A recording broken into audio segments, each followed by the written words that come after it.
పురాణ గ్రంథాల్లో రావి చెట్టు విష్ణువు స్వరూపంగా పరిగణించబడుతుంది. అందువల్ల హిందూ మతంలో రావి చెట్టు ఆరాధనకు చాలా ప్రాముఖ్యత ఉంది. పూజా కార్యక్రమాలను రావి చెట్టు కింద చేస్తారు.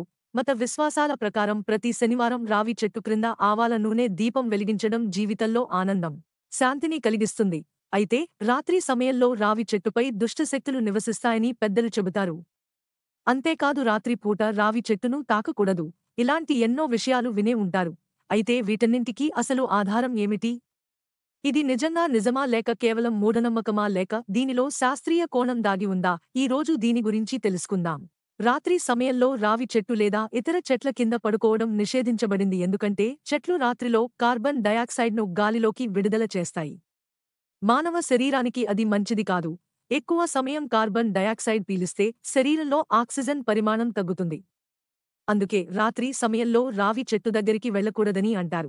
హిందూ మతంలో రావి చెట్టును దైవ స్వరూపంగా భావిస్తారు.